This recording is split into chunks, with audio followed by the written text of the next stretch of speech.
Hello everyone. I'd like to tell you how I assembled a main instrument panel that I purchased from Opencockpits in Spain. Now that will take up about the first 42 minutes of this video. And then I'd like to show you how I built a Boeing 737-800 cockpit around it. All right? Then let's get started. This is a picture of a real 737 cockpit, but I was inspired by the cockpit constructed by Roar Christensen in Norway. He's also the fellow who developed the OC4BA programming system that makes everything work. Opencockpits manufacture a single and a double MIP, main instrument panel.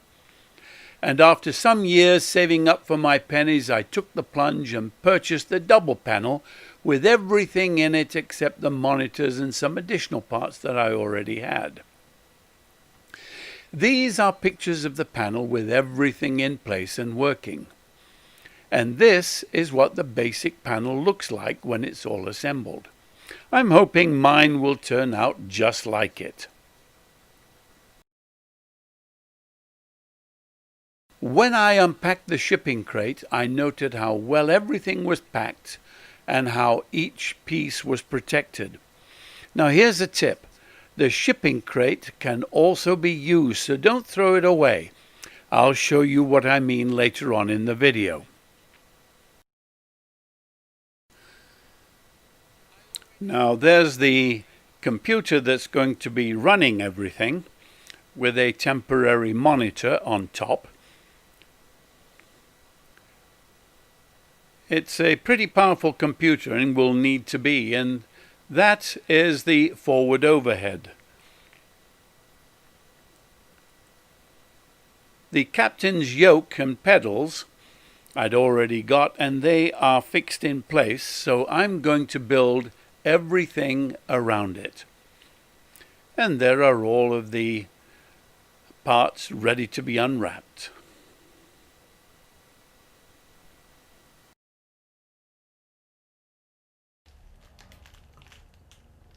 And here's a box containing all the wires and components that are going to be needed to put all this together. I hope.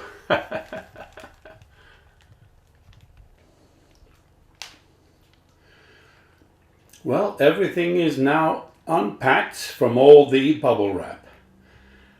And I can't believe how well Opencockpits wrapped everything. I mean, everything was really well protected.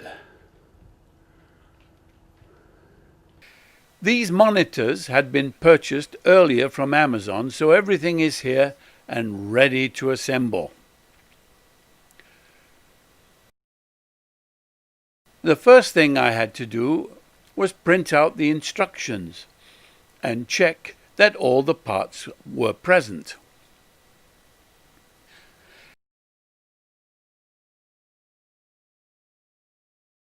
This is a list of all the additional electronic parts that are also needed for the full construction.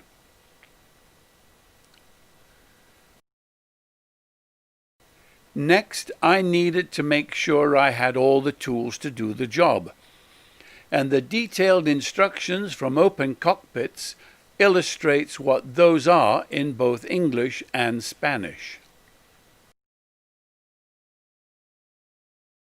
The instructions told me to start with the gear lever and how to attach it to the rib. What the instructions do not make clear is that I needed to cut off the flange on the base. I discovered it interfered later on with the placement of the monitors. So you check for yourself how it's going to fit with your monitors. And a tip here. The spring in the gear lever is very strong, and I found I needed to reduce it. I also wished I'd adjusted these slots as well to make the lever operate more smoothly. You will determine that for yourself. This is also the point where I needed to attach wires. and it is important to follow the color coding to avoid confusion later on. I also tested the connections with a voltmeter to make sure they worked, just in case I needed to make changes. Just being prudent, as this gear lever is about to get buried very quickly, and once it's in there, it's not going to be easy to gain access to it. Next, I assembled all of the parts just as the instructions called for, and importantly, in the order the instructions laid out. Each part has to be put together and then placed and screwed into locations. Now, just in case you're wondering, Opencockpits have already tested the construction process in their workshops, so the flow of the assembly is straightforward and time-tested. The main instrument panel does not take long to assemble, and all of the parts are clearly marked and labeled.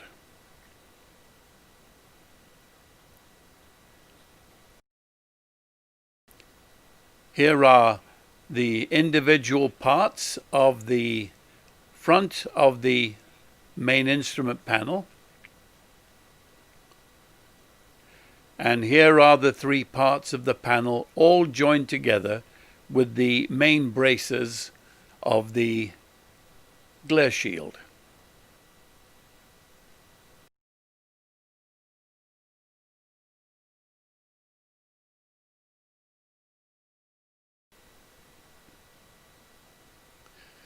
This is the lower base unit, all assembled. It will house the two CDUs and the lower display.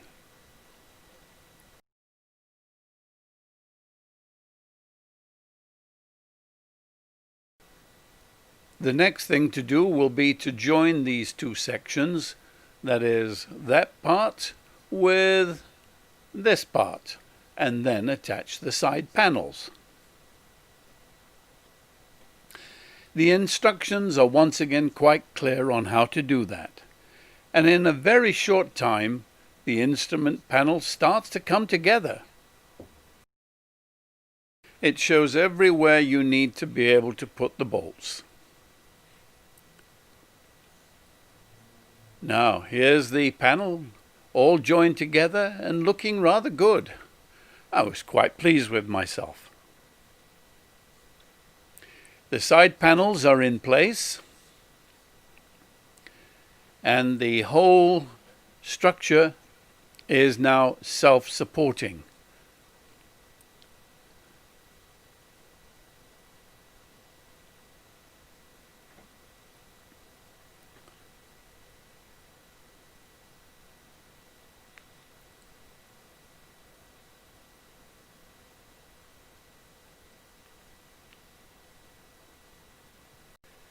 Here is the view from the rear. There's a very convenient opening there for running wires through, as you will see later on. I must say that the quality of this unit is really very good. It's not made of flimsy tin, but really good strong steel. All the screw holes are pre-drilled and tapped, and everything lined up perfectly and was so easy to assemble. The unit is quite substantial and very well made. Now those parts, that's where the monitors will eventually go. I particularly like the fact that Opencockpits included an additional side panel, one with all the holes in place to mount a steering tiller.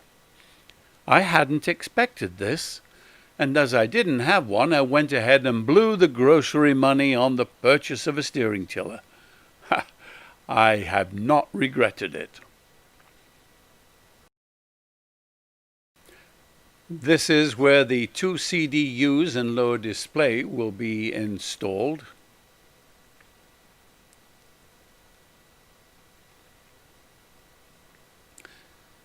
And this is the area for the future placement of the MCP and the two FS units, parts that I already had.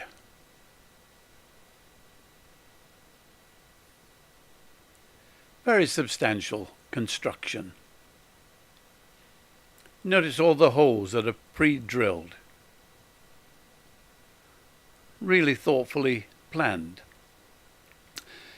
Now, here's the panel in its final place. I measured the location very carefully because at this point I went ahead and screwed the panel permanently to the floor so that it fit around the existing yoke and pedals. I put some of the lighting panels in place to see how it looked, and I think you'll agree it's starting to come together rather well. The captain's side clock is in place, and some of the annunciators are in place also.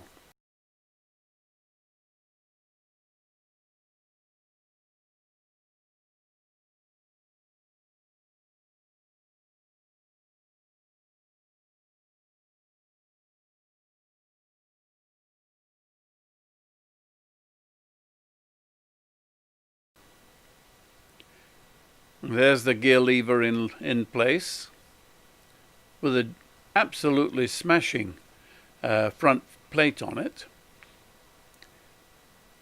Some of the lighting switches and the proximity switches are also in place. And there's the first officer's chrono, the clock on the right hand side.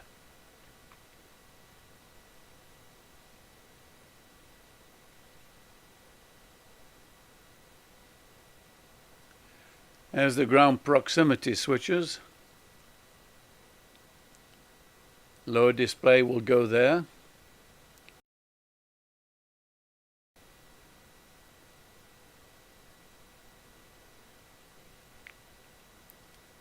It really is looking very, very good at this point. I was getting rather excited.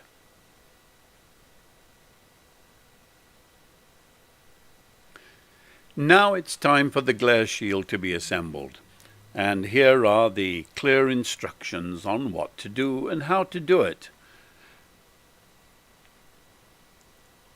There are a lot of small parts that you will need to identify and get ready for this particular section. First, I'm going to have to disassemble my FS and MCP and remove the insides from the original cases, and then find these two pieces of metal to connect the glare shield units together. This is one of the FS units. Now, the instructions weren't too clear about this. Apparently, the main instrument panel had undergone a design specification which wasn't reflected in the older instructions. So I queried Opencockpits support about it, and they clarified everything for me very quickly. Also, this was the time to assemble the fire warning, master caution, and the six-packs. By the way, the six-packs look the same, but they are not. And to make sure which was which, I connected 5 volts power to illuminate the six-packs. That way I could make sure I had the correct ones on the captain's side and the first officer's side. Now here you can see where those two little metal plates fitted. One here and one on the other side of the glare shield panel.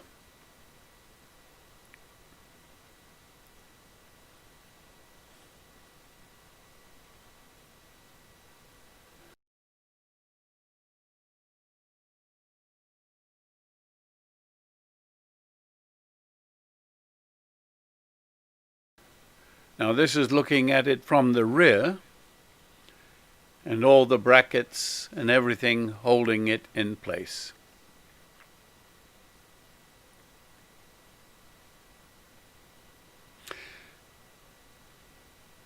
The illumination strips were also assembled at this time, and the LED strips are put in place and covered with some black gaffer tape. That's to stop excess light bleeding into the area. This is the center strip covered with gaffer tape, and This is the side strip that's covered. Underneath those are the LEDs.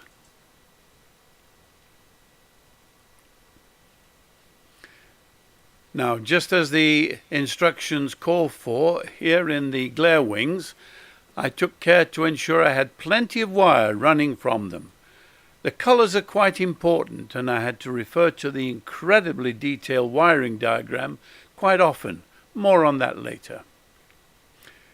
Now here is the assembled glare shield unit in place with all the parts,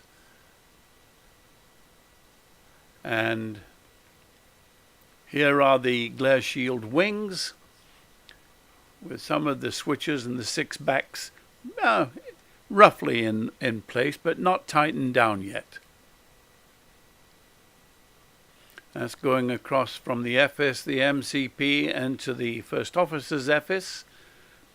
And there's the First Officer's glare wing.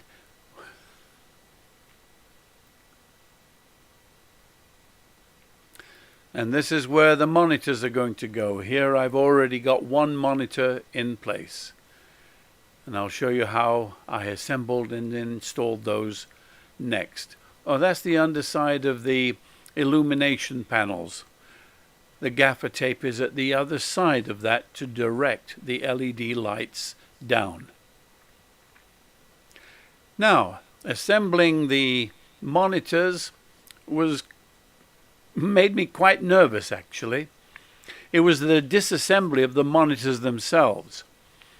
I had to remove the plastic housing and then remove the LED screen and the wiring modules from each of the monitors. It's quite an act of destruction, but quite necessary. So I took a deep breath and jumped in. The monitors that are needed are two 18.5-inch monitors, a 10-inch monitor, and a 16-inch monitor. All the monitors except the 10-inch monitors are 16:9 aspect ratio, but the 10-inch monitor needs to be a 4:3 aspect ratio. I had a CCTV monitor that I'd purchased from Amazon which worked perfectly for the 4:3. The 18.5-inch monitors were made by Philips, and the 16-inch monitor was a television made by Nevia. The mounting brackets for each of these monitors are quite easy to place. I just had to make sure that the monitors lined up level with the openings. You have to make sure of that, because if they aren't, then the displays do not look right.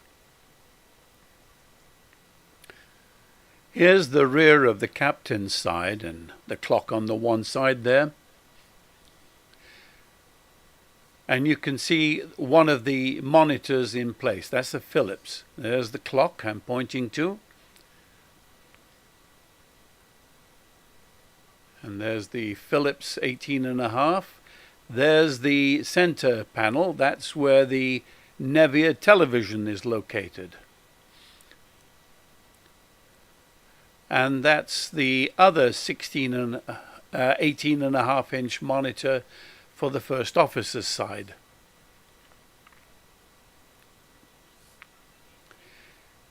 It was the challenge was placing the lower display. That's the 4:3 CCTV monitor I had.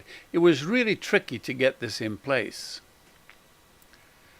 And the FMC CDUs for the captain and first officer are also seen here, along with the control switch buttons exposed. Now this is very important. A tip here, I had to make sure that the wires and the controls for the on-off switches were in a place I could get to. For instance, these are the controls for the CDUs and the lower display that arrows are pointing to. Some of the monitors have to be turned on manually each time, the Nevia television for instance. And if I couldn't find the on switch, then it won't work. So in the case of the Nevia TV, there is an infrared control that needs to be visible in order that the remote control can activate it. This is the infrared sensor and the switch panel for the Nevia TV. And you can see I've identified each of the buttons. This is the on-off switch for the monitor on one side. This is for one of the Philips monitors, and the other is just exactly the same. Now this is what it looks like now. All the display units are mounted, and yes, I did test each screen to ensure that it was still working and would power up after I'd removed the LED panels from their cases. You know, it pretty much destroys all possibility of ever being able to return the monitors for a refund. So, and it's a good idea to make sure that they're working, you know, attach them to a computer before you fix them in place. There's the display units for the captain, the center panel, and the first officer. Below are the displays for the lower display unit and the two CDUs, which you can see are now in location. The glare wings are now in place on both sides.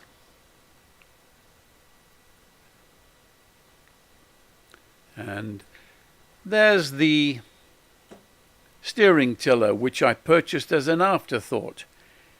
It does make it look more finished, doesn't it?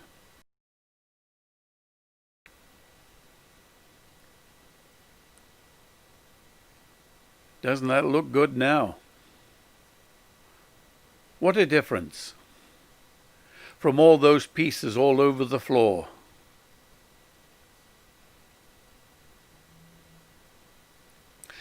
Now my CCTV didn't quite fit, so I used some electrician's tape to cover up the left and the right gaps to make it look more professional.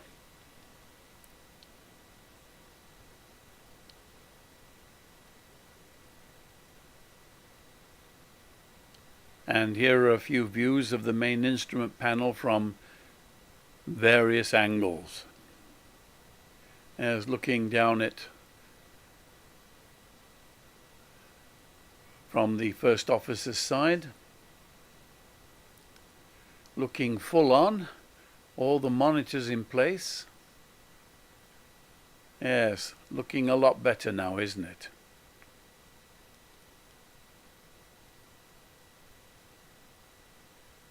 Now it's time to look at the wiring.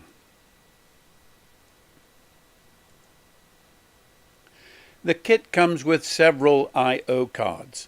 Now some are for input and some are for output. To avoid getting them mixed up, it's a good idea to put on some labels to clearly identify their function. Then it becomes easy to connect all the flat ribbon cables. And there are several ribbon cables to attach. Here you can see the number that are included in the kit, and here you can see how those ribbon cables are actually connected. The wiring scheme is very detailed, and it's in a PDF file that can be downloaded from Opencockpits website. I needed to refer to it quite often. Now there are several ways to mount the I/O cards. Now I chose to use part of the original packing case. Yes, this one. I painted the board grey and then attached it to the rear frame of the instrument panel, as you can see here.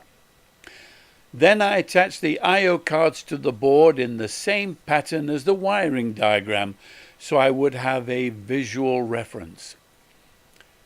Yes, that's wood that I'm tapping there.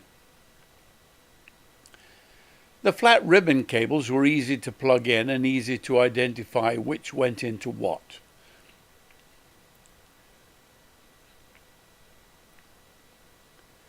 I obtained some nylon spacers to stand the cards away from the board, as you can see here. It's not very much, but it's enough to give you a little bit of reassurance. This is the USB servo card, and with some connecting cables going to it from the various instrument panel switches. As I said, the wiring diagram is very detailed and very well drawn. I had it displayed on a tablet computer so I could zoom in on all the detail. Very important when following a particular wire from source to terminal. The trim Corrie switch was a bit confusing at first, but Opencockpits support clarified it for me. I did have to solder a couple of wires onto it, just like this. I also discovered that the wires going into the USB servo cards needed to be plugged in according to the color.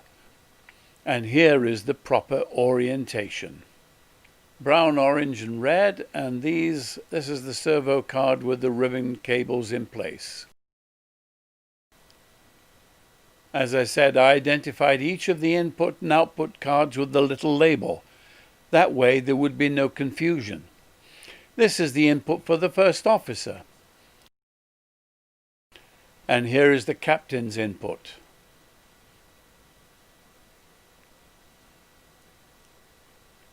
And that one is the output connector.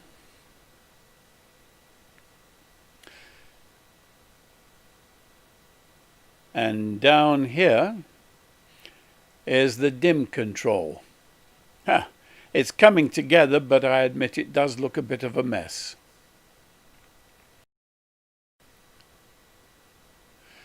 There were so many thin wires to add and connect, all of which are very small, so I used a magnifying glass to make the job so much easier. This is the top of the captain's side glare shield in place.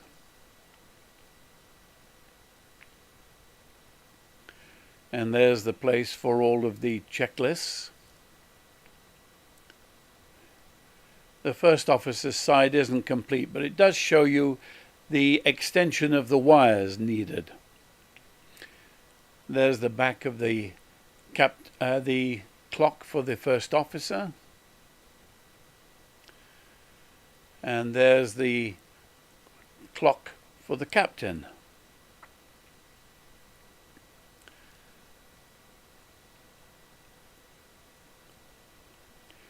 As I added the wires, I stuck to the color coding.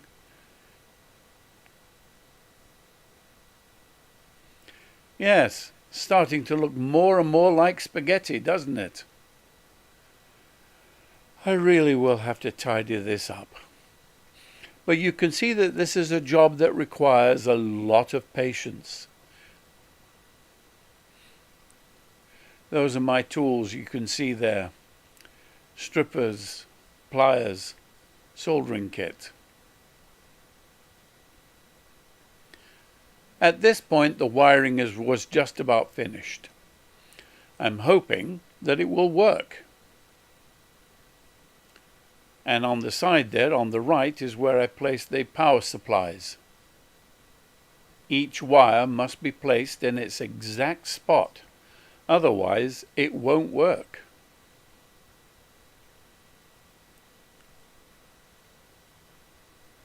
It's incredibly detailed.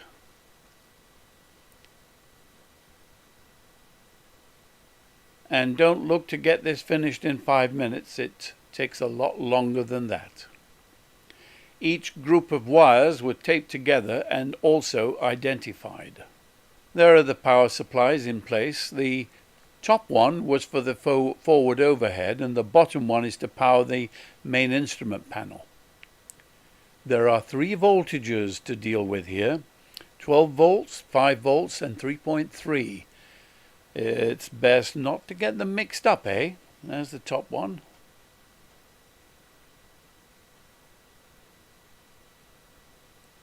There are all the voltage wires coming out and being distributed to the various parts of the instrument panel and for the forward overhead.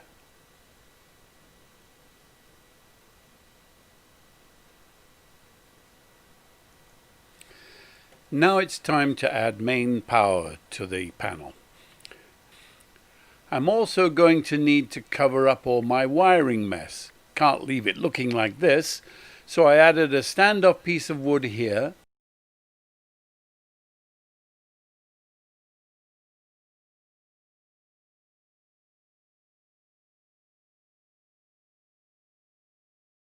and another one here. Then I covered the whole thing with another piece of the packing case, painted grey again, and oh, it does look so much better. I also covered in the gaps for the pedals on both the first officer's side and the captain's side, and painted them grey as well.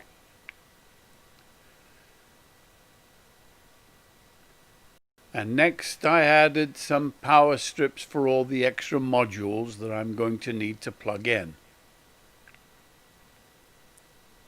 Now it's time to connect the computer and align all the monitors. All the USB cables need to be plugged in, and I used every one of the USB ports on my computer. I even needed an external USB hub. I've got 3 graphic cards in this computer as well, with a total of 9 displays to run. Each of those would need to be connected as well. There are a lot of things plugged in this. That's the back of the MCP and FS. There's the 2 power supplies, and there's the main computer. Now let me tell you what the computer has, and of course it's going to have to be powerful to run everything that I've got. It has an Asus X99 Deluxe motherboard, an Intel Core i7, the 5820K Extreme 3.3 GHz processor, 4 Corsair Dominator Platinum memory chips, giving me a total of 32 gigabytes of RAM. It's a silent Pro 1000 watt power supply from Cooler Master, 3 gigabyte GTX 1080 graphic cards with 8 gigabytes of DDR5 RAM on each card, and then there's a couple of crucial solid state drives. And why is it necessary to have such a powerful computer? Well, here's what's plugged into it. I've got an Epson projector. I've got 2 Philips monitors, for the main panel. I've got that 16-inch Nevier TV, 10-inch LCD color multimedia CCTV monitor, 2 Hans D flat panels, 28-inch ones for the left and the right views, and 2 small screens that are on the CDU FMC modules. There's an awful lot. That's a total of 9 displays attached. This is how I connect them. There's 3 displays per graphics card. Now the projector and 2 side panel windows are on one card. The 3 display panels that make up the main displays are on another, and the 2 tiny screens of the CDUs with the lower display are on the third. Now it's important that I arrange the multiple displays into some sort of order, and this is what I did. On the top are the monitors for the left and the right view windows. Then there's the 3 main instrument panel monitors next to each other, and next to the main monitor, which is the projector, and that's my primary monitor. Underneath is the monitor for the lower display unit, and finally the left and the right CDU screens. Now the job of assigning the panels. I started P3D and then chose my PMDG 737 aircraft. It's a fiddling process, but once the 2D cockpit view is selected, then each display panel has to be moved, resized, and lined up to match the spaces in the instrument panel. Here you can see the captain's display being moved into place. And then this is how the monitors are arranged. There's an 18.5-inch screen here, then the Nevier 16 screen, and then the other 18.5-inch Philips. then the left CDU screen, followed by the lower display unit, and then there's finally the right CDU screen. Getting the correct pixel settings is also important, and these are set both in the graphic card settings, that's the NVIDIA settings in my case, as well as in the P3D graphics section. These are the ones which work best for me. The three screens of the main instrument panel are set to 1366 by 768 pixels. The two CDU screens are set to 1024 by 768, and the 10-inch monitor is first set to portrait, very important, and then to 768 by 1024 pixels. Now it's time to test the main instrument panel's connections.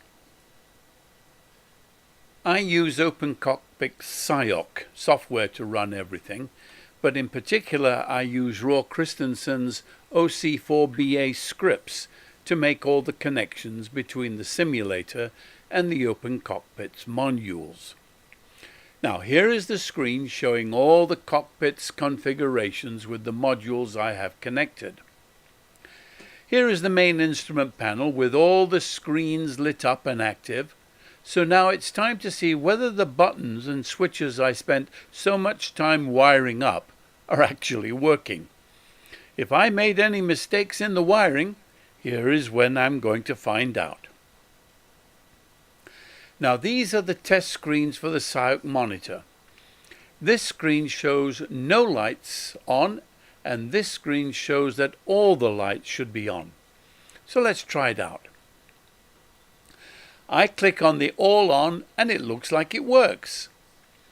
So here's the finished main instrument panel with all the individual screens filled with the appropriate and corresponding 737 screen. It does look impressive, doesn't it?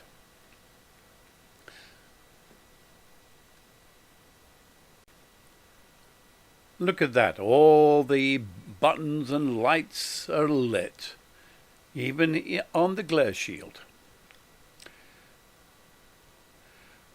So here is the finished main instrument panel with all the individual screens filled with the appropriate and corresponding 737 screen.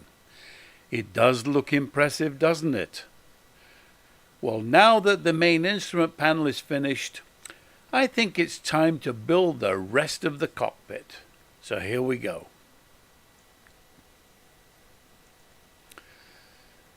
Now, I use this convenient measurement chart that I got from Opencockpits. It was drawn by Pedro Biblioni and it is very accurate. Muchas gracias, Pedro.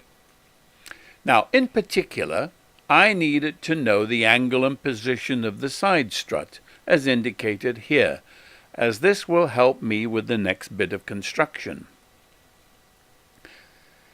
Using some 2-inch by 3-inch studs, I constructed the side strut in just about the same position as a real 737.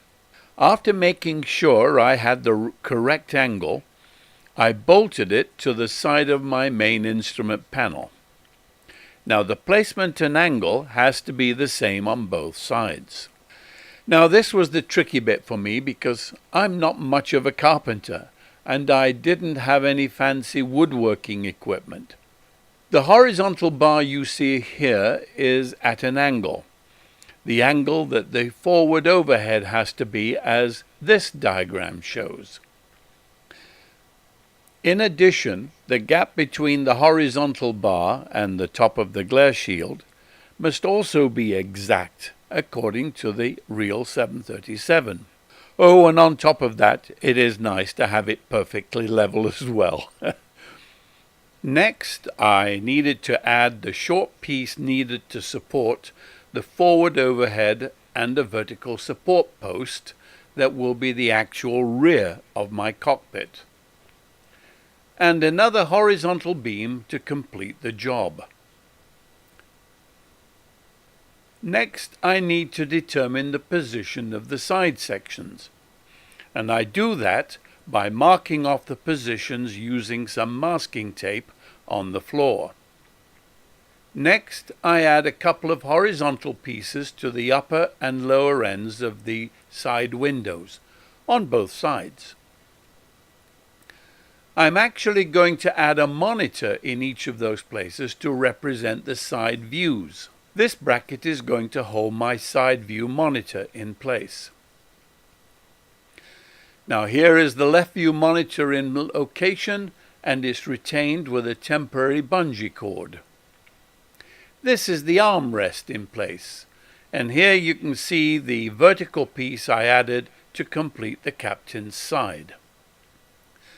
Now this is the monitor in place for the first officer's side view, with the finishing vertical piece of wood in place. Now it's time to mount the forward overhead, and the gap between the two horizontal beams is exactly that of the overhead itself. The forward overhead is held in place with a total of 4 angle brackets. The drop and finish position of the forward overhead is exactly the same as a real 737. It was at this point that I decided to add a small panel to hold the IRS switches. I know these belong on the rear overhead, but I don't have enough money for one of those, so I have to make do. The wires connecting the IRS go to this BU0836X, which is a 12-bit joystick controller made by Leo Bodnar Limited in Silverstone, Northamptonshire. This is what the forward overhead looks like from the captain's seat. Using some very thin plywood that was going to be thrown away by a timber merchant, I started to make the curved ceilings and held them in place with some good strong clamps. Here you can see the cockpit ceilings in place. I needed to cut a special piece to cover the gap in the front at the bottom of the overhead panel, and some heavy-duty staples managed to hold it in place. Next, I started the construction of the side shelves. Very important if this is going to hold my can of beer later on. I actually used some more of the packing case and some thin hardboard for this. It's all starting to come together now, and it looks more and more like a cockpit. I considered painting the ceilings, but I decided instead to buy some cheap grey vinyl leathercloth upholstery fabric from Amazon, along with a litre of PVA adhesive. Using the brush, I painted the glue onto the plywood and then pressed the upholstery fabric onto it and used clamps and clips to hold it in place until it dried. This is the result. Much better than paint, I think. I did the same with the lower side panels on both the captain's and the first officer's side. For the top surfaces of the side panels, I used some grey vinyl flooring and more PVA adhesive to bond it. This is the result. This dimmer switch was added to control the overhead cockpit light, one on the captain's side and another one on the first officer's side. The main forward strut for the cockpit window needed to serve the additional purpose of being a channel for all the wiring from the overhead to the computer itself. I also covered the outside with more of the cheap vinyl fabric covering. Since sound is very important for a simulator, I mounted stereo speakers onto the top horizontal beam. Using some 1-inch foam, I covered the area around the side windows and the armrest. Nothing like a little bit of comfort. Then, using more of the grey vinyl flooring material, I covered the foam and the armrests along with the front right and left struts. The final touch was to cover the right and left exposed holes, as well as the vertical supports with more vinyl flooring material. It just finishes off the look of it.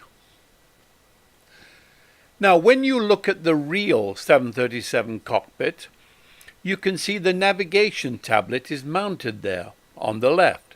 In most 737s, that seems to be on the side, but I decided to put the tablet mount right onto the yoke, as that is where the charts are usually found and clipped. From Amazon, I purchased this NovoPad bracket and discarded the arm part, as all I needed was a different way to affix my small Windows tablet holding my Navigraph charts to the center of the yoke. Once again, a small angle bracket came in very handy to affix the back of the NovoPad to the yoke. And here is the tablet in position. And it will tilt and angle as well as rotate as needed. Here is the tablet, open and active with the airport chart for EGNX, which is East Midlands Airport. And it's showing the live position of the simulator aircraft at the stand. Now, I tested this and found that it does not impede the normal use of the yoke. Now, I had my pilot pal from Ryanair come in and use it, and he said it was perfectly positioned and posed no control issues. Now it's time to do the finishing. Well, here's the cockpit as it looks now. I've got all of the material on this. I've got my side shelves there. Phone, keyboard is all in place.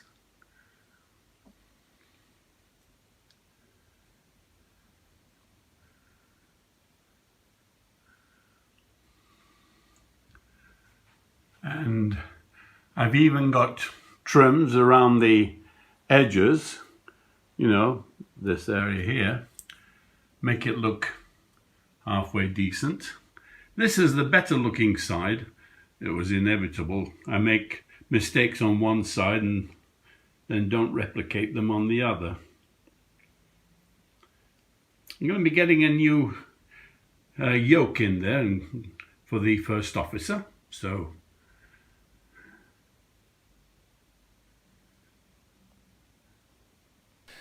then I returned the throttle quadrant from Flight Simulator Center in Italy into its place. And the last piece is the pedestal, with just the captain's side set of radios and navigation units. The first officer's side is just a dummy. This little add-on is my own construction and contains buttons for quick control of pushback, ATC, and even switches to go between HBA and inches of mercury and between radio and barometric minimums. Now for the big process of starting the simulator. First I turn on the overhead lights, and here is the finished cockpit with the new yoke and pedals for the first officer in place. And there's the checklist on the first officer's yoke. It does make it look rather finished. Oh, by the way, the dining room chairs are not a Boeing standard. Now, to start all of this, I first need to add power to the overhead strip that powers the projector and the speakers. Here's the switch. It's a bit of a tight squeeze, believe me. Anyway, and there's the switch, and turned on.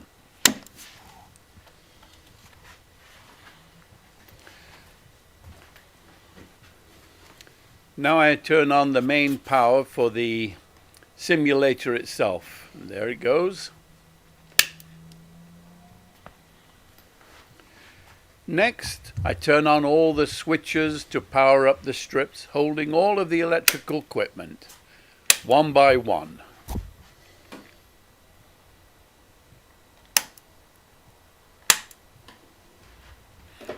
And last, I turn on the computer.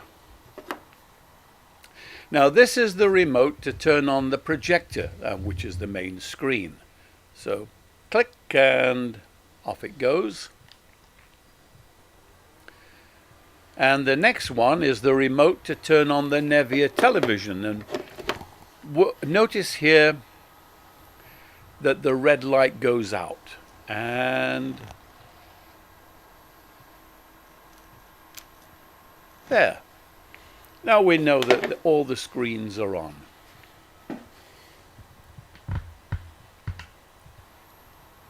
And the computer is all powered up.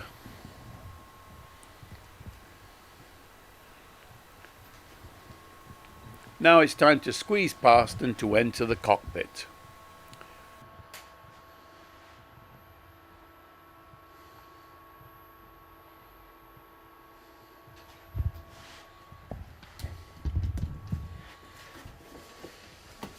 And notice how all of the monitors are live and reflecting the blue desktop of the Windows computer.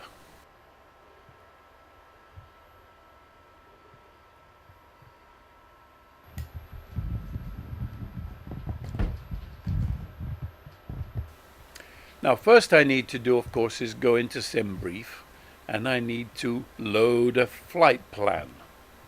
So click and away we go.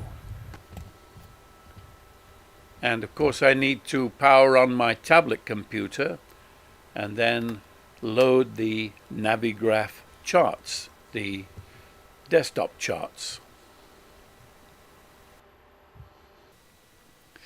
The next thing I need to do is to start up Active Sky and then start Prepared 3D. And once the scenario has been chosen, I'm going to use PMDG 737 with the Ryanair livery. That's when I activate the OC4BA version 4 add-on, which then connects all of my simulator cockpit with the main simulator software. Once the simulator software is connected, now I can turn on the battery power for the overhead. Everything lights up. Here's the fuel pump switches. And then turn on the APU, the auxiliary power unit.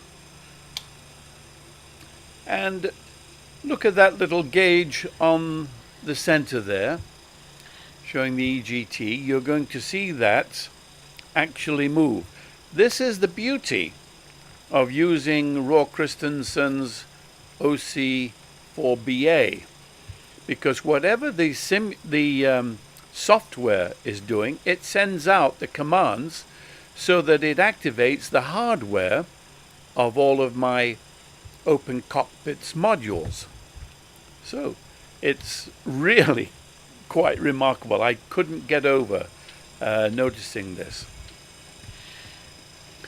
In a moment, the EGT is going to go down and steady out, and then I can switch the whole unit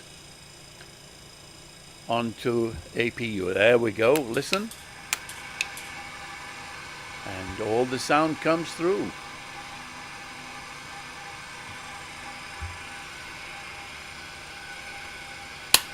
Now, galley on, emergency light switches, no smoking, fasten seat belts, and window heat, hydraulic pumps, and there are all of the, and that's the APU bleed that's now allowing air conditioning to flow through. And you can see all of the panels here are all connected and reflecting the actual flight deck. MCP and the FS units that you saw just there. All of the display units. There's the lower display and the two CDUs. And the overhead panel showing everything that's going on.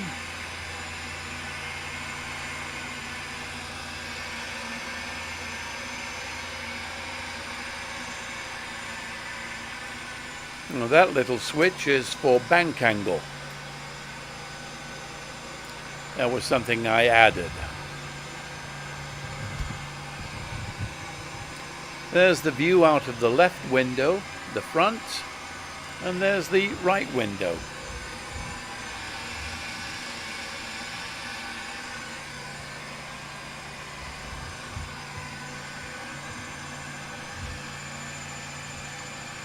Notice the vehicles as they go from left to right and right to left. They go off screen and show on the others. It works really well. There's a bus crossing over the front and then going off to the right.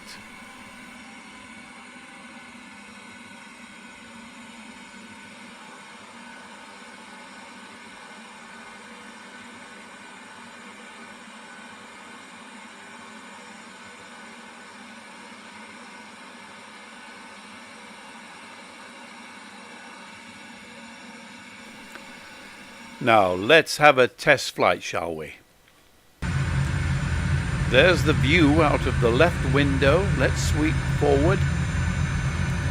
And that's the view on the horizon out of the front window, looking over the top of the MCP. This, by the way, are the Canadian Rockies. Early in one morning, I was on my way to Calgary on a test flight. Magnificent scenery. And here's the wonderful main instrument panel. That's the view outside of my right window. Well, thank you for watching, and I hope this has proved useful for you in building your own cockpit.